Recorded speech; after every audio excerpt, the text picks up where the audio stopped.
Estaba a punto de decirle a una anciana de 80 años que lo que hacía era pecado.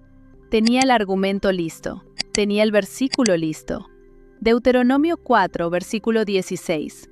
No os pervirtáis haciéndoos esculturas. Lo había citado cientos de veces. Lo había enseñado en el ministerio de alabanza. Lo había usado en conversaciones con vecinos católicos.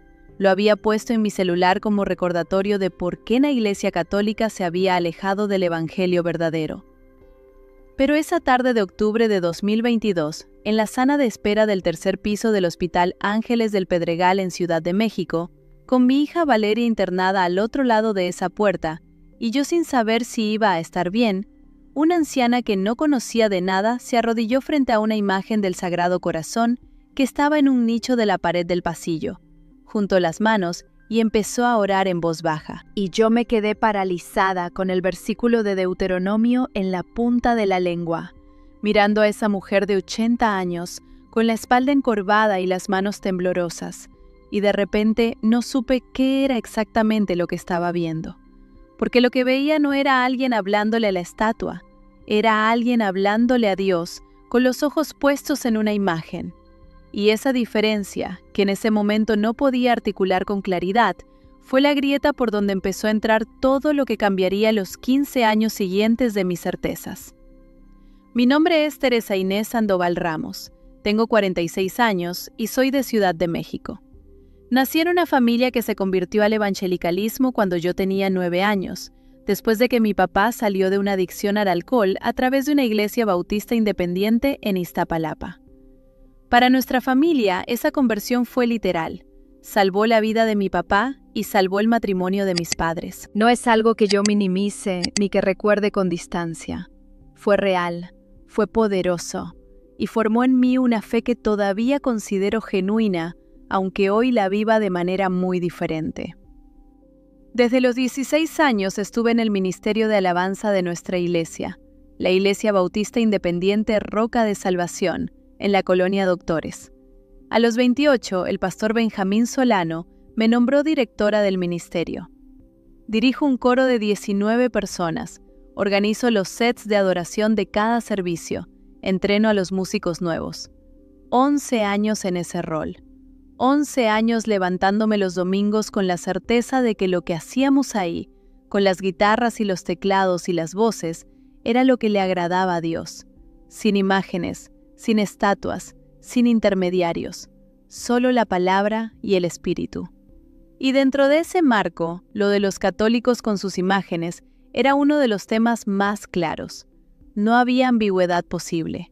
El segundo mandamiento lo prohibía expresamente. Los profetas del Antiguo Testamento habían tronado contra los ídolos durante siglos, y la Iglesia Católica, con sus vírgenes en cada esquina y sus Cristos en cada altar, y sus santos en cada nicho, era el ejemplo más visible de una iglesia que había cambiado la gloria de Dios por imágenes talladas.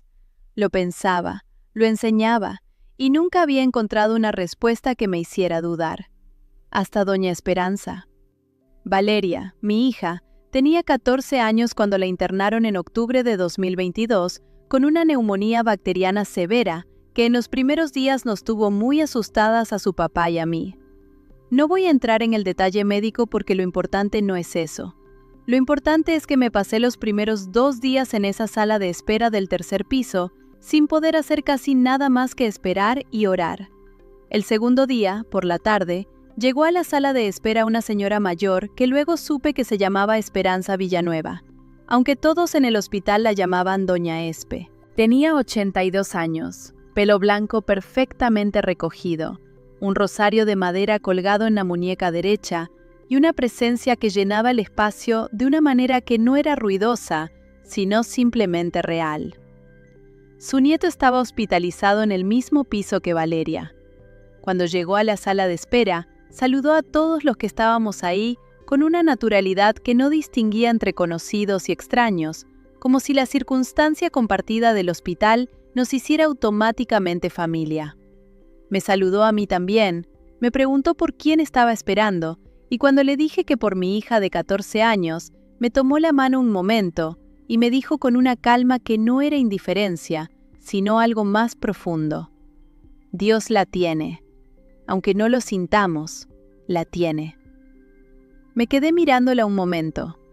No supe qué responder. Media hora después, doña Espe se levantó de su silla, caminó hasta el nicho de la pared donde estaba la imagen del Sagrado Corazón.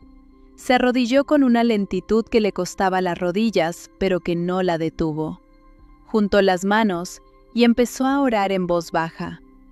Estuvo así unos 10 minutos. Luego se persignó, se levantó con el mismo esfuerzo con que se había arrodillado y volvió a su silla. Y ahí fue cuando yo tuve el versículo de Deuteronomio en la punta de la lengua y no pude decirlo. No pude, porque lo que había visto no calzaba con la categoría que yo tenía preparada. Yo había visto idolatría cientos de veces en mi imaginación. Alguien postrándose ante una estatua como si la estatua fuera Dios, pidiéndole a la piedra que le concediera cosas, creyendo que el poder estaba en el objeto. Pero lo que había visto era a una anciana de 80 años con las rodillas en el suelo que claramente estaba hablando con alguien que no estaba en ese nicho de yeso. Estaba hablando hacia arriba. Estaba hablando con los ojos cerrados. La imagen era el punto donde ella había puesto los ojos para concentrarse, no el destinatario de su oración. Esa distinción me inquietó de una manera que traté de ignorar.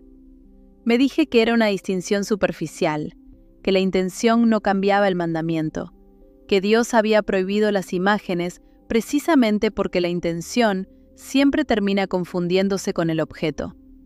Me lo dije varias veces mientras esperaba en esa silla, pero doña Espe volvió a su asiento y me sonrió. Y yo, sin haberlo planeado, le pregunté: ¿por qué reza frente a la imagen? ¿No le parece que es mejor rezar sin imágenes, directamente a Dios? Lo dije con más suavidad de la que hubiera usado en otras circunstancias. Supongo que el hospital y mi hija al otro lado de esa puerta me habían quitado el filo apologético. Doña Espe me miró un momento con esos ojos pequeños y agudos que tenía, y luego me respondió con algo que no esperaba. No me dio un argumento teológico. Me preguntó: ¿trae foto de su hija en la bolsa? La pregunta me desconcertó. Le dije que sí. ¿Me la puede mostrar? Saqué el celular y le mostré la foto de Valeria que tengo de fondo de pantalla, que es una de ellas sonriendo en su fiesta de cumpleaños de 13 años con el pelo recogido y ese vestido azul que le encanta. Doña Espe miró la foto durante un momento con una ternura genuina. Luego me dijo: «Usted no habla con esta foto, ¿verdad? Esta foto no es su hija, pero cuando la mira, piensa en ella. La siente cerca, el amor que le tiene se activa. La foto es un puente para su corazón, no el destino de su amor». Me quedé callada. «Las imágenes para nosotros son lo mismo», me dijo con la misma calma de antes. «No le rezo a la estatua, le rezo a Dios, a la Virgen, a los santos. La imagen me ayuda a concentrar el corazón, como su foto de Valeria». No respondí nada en ese momento, pero esa analogía se me quedó pegada en la cabeza de una manera que no pude sacudir. Valeria mejoró en los días siguientes y nos dieron de alta a la semana de haber ingresado. Doña Espe y yo compartimos esa sala de espera 4 días más. Hablamos de nuestros hijos, de nuestros miedos, de lo que uno aprende cuando espera en un hospital. No volvimos al tema de las imágenes directamente, pero no se fue de mi cabeza ni un solo día de esos 4. Cuando llegué a casa después del alta de Valeria, lo primero que hice fue abrir la Biblia en Éxodo 25. Lo que encontré ahí me llevó varias horas digerir. En el capítulo 25, Dios le da a Moisés instrucciones precisas y detalladas para construir el Arca de la Alianza. Y entre esas instrucciones, Dios le ordena específicamente que ponga sobre el propiciatorio 2 querubines de oro con las alas extendidas. Querubines, figuras esculpidas de criaturas angélicas, imágenes de seres celestiales, hechas por mano humana, colocadas sobre el objeto más sagrado de toda la religión de Israel, por orden expresa de Dios. El mismo Dios que en Deuteronomio 4 prohíbe hacerse imágenes talladas, en Éxodo 25 ordena hacer imágenes talladas para el lugar más sagrado de su culto. Busqué comentarios evangélicos que explicaran la diferencia. Los encontré, y decían más o menos lo mismo, que el mandamiento prohibía las imágenes usadas como objetos de culto, no cualquier imagen en cualquier contexto, que lo que Dios condenaba era la adoración de la imagen, no la imagen en sí misma. Me quedé mirando esa explicación durante un largo momento, porque eso era exactamente lo que doña Espe me había dicho en la sala de espera del hospital, que ella no adoraba la imagen, que la imagen era un punto de concentración para el corazón, no el destinatario de su oración. Seguí leyendo. Fui a Números 21, donde el pueblo de Israel en el desierto es atacado por serpientes y muchos de ellos perecen. Y Dios le ordena a Moisés que haga una serpiente de bronce y la ponga en un asta, y que todo el que haya sido mordido la mire y vivirá. Una serpiente de bronce, una imagen de metal puesta en alto para que la gente la mirara como acto de fe, ordenada por Dios. Llevaba 15 años citando el segundo mandamiento contra los católicos sin haber leído completo el mismo libro donde ese mandamiento aparece. Eso fue un golpe de honestidad que me costó una semana de sueño mal. En noviembre de 2022 busqué en internet una explicación de por qué la Iglesia Católica usaba imágenes. No busqué en páginas evangélicas que explicaran por qué era error. Busqué directamente en fuentes católicas, algo que no había hecho nunca en 15 años de tener ese argumento listo. Lo que encontré fue la distinción que la teología católica lleva usando desde San Juan Damasceno en el siglo VIII: latría, dulía e hiperdulía. La latría es la adoración que solo se le da a Dios. La dulía es la veneración que se le da a los santos, que es de un orden completamente diferente, comparable al respeto que uno le tiene a un ser humano extraordinario. La hiperdulía es la veneración especial que se le da a María, que ocupa un lugar único, pero que sigue siendo de un orden completamente diferente a la adoración divina. Ningún documento oficial de la Iglesia Católica afirma que los santos o María sean iguales a Dios, ni que deban recibir adoración divina. Lo prohíbe explícitamente. Eso no era lo que me habían enseñado. Lo que me habían enseñado era que los católicos adoraban a María y a los santos igual que a Dios. Eso era lo que yo había enseñado durante 11 años en el ministerio de alabanza.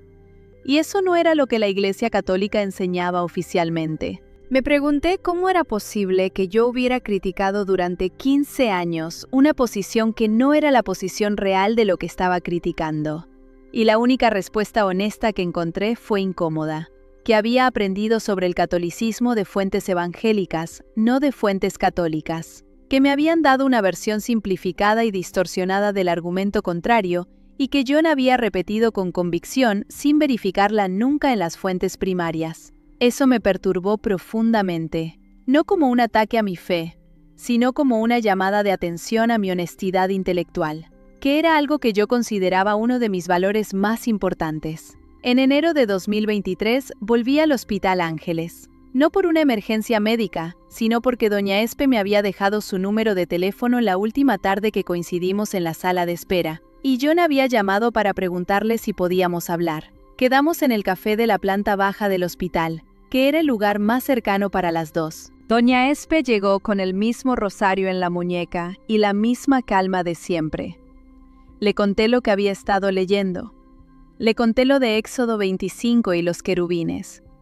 Le conté lo de la distinción entre latría y dulía. Le dije que llevaba 2 meses sintiéndome como alguien que había estado debatiendo con un mapa equivocado. Ella me escuchó con una paciencia que no tenía nada de condescendiente. Cuando terminé, no dijo, «Te lo dije», ni «¿Ves que tenía razón?». Me dijo, «Teresa, le agradezco a Dios que lo esté buscando con honestidad. Eso es lo más valioso que existe. La verdad no le tiene miedo a quien la busca de verdad». Le pedí que me explicara el rosario. Llevaba toda mi vida viendo ese objeto como un símbolo de lo que estaba mal en el catolicismo, y nunca le había preguntado a un católico qué significaba realmente. Doña Espe me lo explicó con palabras que no eran de catecismo, sino de una mujer que lleva 80 años rezándolo. Me dijo que el rosario era una forma de meditar en la vida de Jesús mientras se recitan oraciones que son casi todas de la Biblia. Me dijo que el Ave María viene del Evangelio de Lucas, del saludo del ángel Gabriel a María y del saludo de Isabel, y que terminar con una petición a María no era adorarla, sino pedirle lo que cualquier cristiano le pide a cualquier otro cristiano: que ore por nosotros. Fui a Lucas 1 cuando llegué a casa. El ángel le dice a María: Dios te salve, llena de gracia, el Señor es contigo. Isabel le dice: bendita tú eres entre las mujeres, y bendito es el fruto de tu vientre. Esas eran las primeras 2 frases del Ave María. Estaban literalmente en mi Biblia. Nunca había notado eso. Seguí buscando.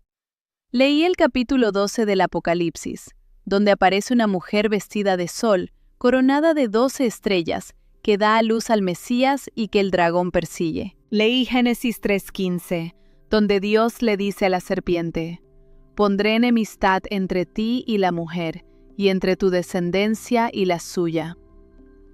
Leí el pasaje del Evangelio de Juan donde Jesús, desde la cruz, le dice al discípulo amado señalando a María: he ahí tu madre.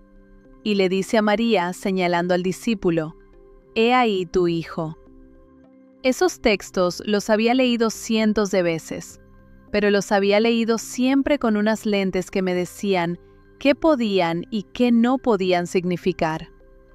Cuando me quité esas lentes por primera vez y los leí con la pregunta abierta de qué decían exactamente, vi cosas que no había visto antes. En marzo de 2023, a través de una búsqueda en Internet, encontré el nombre del padre Mauricio Salinas Vega, sacerdote jesuita y capellán del Hospital Ángeles del Pedregal, que ofrecía conversaciones pastorales para personas en proceso de búsqueda espiritual. Le escribí un mensaje.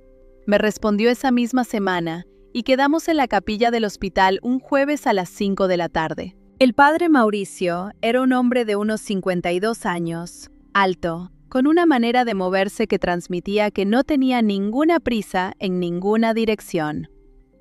Cuando entré a la capilla estaba acomodando unas Biblias en el estante y me recibió con la misma naturalidad con que hubiera recibido a alguien que llevaba años yendo ahí.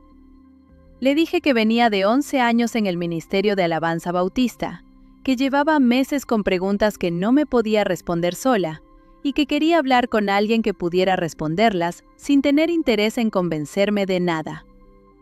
Me miró un momento y me dijo: el interés en convencerla no me corresponde a mí. Eso es trabajo del Espíritu Santo. Yo solo puedo responder lo que sepa.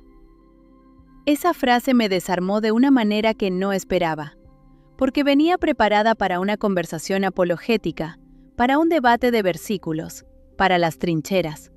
Y el padre Mauricio no estaba en ninguna trinchera.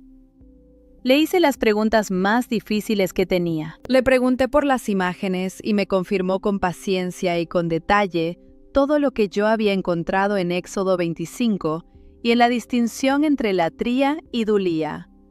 Le pregunté por María y me habló de ella de una manera que no era defensiva ni militante, sino filial, como alguien que habla de su madre. Le pregunté por la confesión y me explicó Santiago 5:16 y Juan 20:23 sin forzar ninguna interpretación. Le pregunté por el purgatorio y me llevó a 1 Corintios 3:15, donde Pablo habla de ser salvado como a través del fuego, y a 2 de Macabeos 12:46, que está en el canon de la Biblia que la Iglesia usó durante 15 siglos antes de que Lutero removiera 7 libros en el siglo XVI. En esa última parte me detuve. Le dije: ¿Lutero removió libros de la Biblia? Me respondió con calma: 7 libros del Antiguo Testamento que estaban en la Septuaginta, que es la traducción griega que usaban los apóstoles y que cita el Nuevo Testamento más de 300 veces.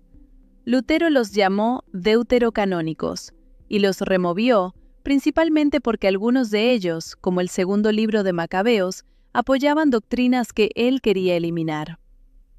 Eso tampoco me lo habían enseñado.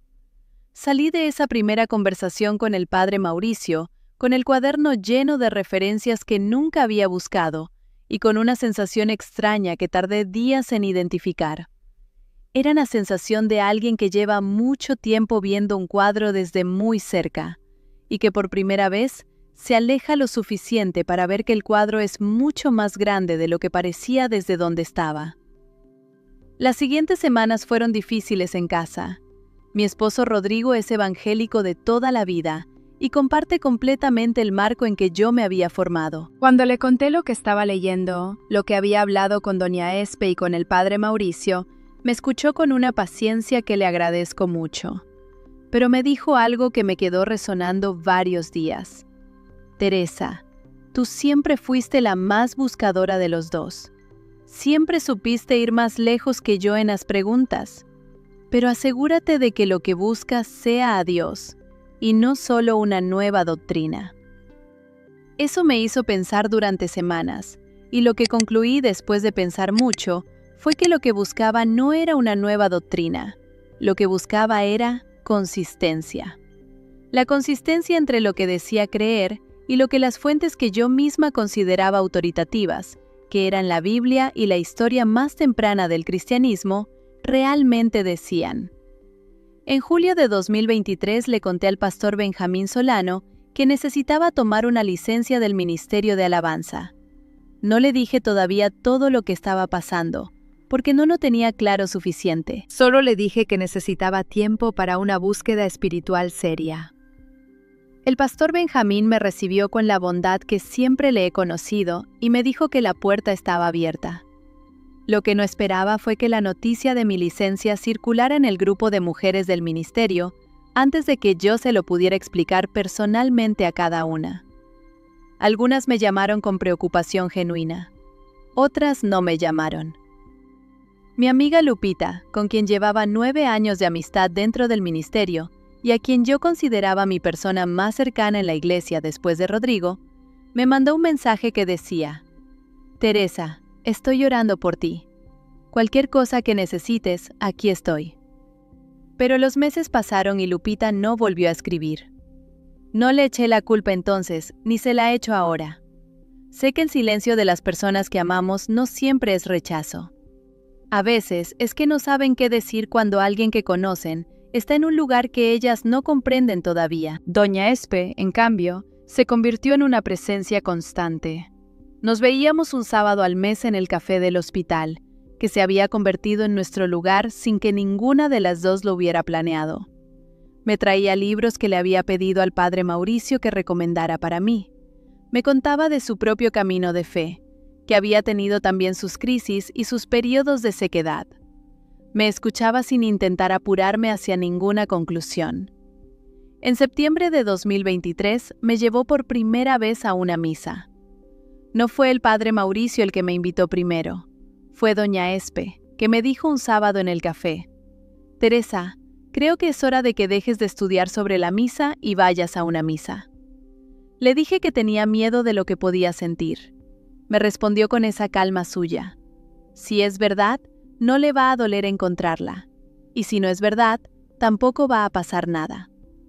Fui con ella un domingo de septiembre a la parroquia de Nuestra Señora del Rosario, en la colonia Nápoles. La misa de las 11 de la mañana, una iglesia con familias enteras, con niños que se movían en los bancos y señoras mayores con el rosario en la mano, y jóvenes con audífonos en el bolsillo que los guardaban cuando empezaba la consagración. Lo que me impactó no fue el ceremonial, ni la arquitectura, ni la música, aunque todo eso era diferente a lo que yo conocía.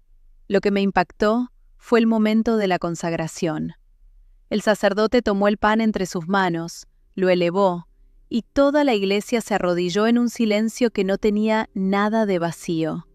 Era el silencio de algo que estaba ocurriendo. No el silencio de la espera, sino el silencio del reconocimiento. Yo no me arrodillé ese día porque no quería hacer algo que no había decidido todavía, pero sí me callé completamente y miré ese pan elevado sobre el altar, y pensé en Ignacio de Antioquía escribiendo en el año 107 que la Eucaristía es la carne del Salvador. Y pensé en Justino Mártir describiendo en el año 155 ese mismo gesto de elevar el pan para la comunidad reunida. Y pensé en que ese gesto llevaba 2000 años repitiéndose sin interrupción desde la última cena hasta ese domingo de septiembre en la colonia Nápoles. Esa continuidad me afectó de una manera que las explicaciones teológicas solas no hubieran podido afectarme. Era algo que se entendía desde adentro del pecho, no desde la cabeza. Seguí yendo. Fui los domingos siguientes sola, sin doña Espe, porque necesitaba estar ahí sin nadie que observara cómo reaccionaba. El padre Mauricio me había dicho que la entrada en la fe no tiene un ritmo estándar y que cualquier velocidad era la correcta mientras fuera honesta. Eso me quitó una presión que no sabía que estaba cargando. En diciembre de 2023 tuve la conversación más difícil de todo ese periodo. Se la tuve a Rodrigo, una noche después de que los niños se durmieron, en la cocina de nuestra casa con 2 tazas de café sobre la mesa. Le dije que creía que Dios me estaba llamando a la Iglesia Católica. Lo dije con todo el peso de lo que esa frase significaba para nuestra vida, para nuestro matrimonio, para la iglesia donde nos habíamos conocido y donde habíamos bautizado a nuestros hijos. Rodrigo me escuchó hasta el final sin interrumpirme.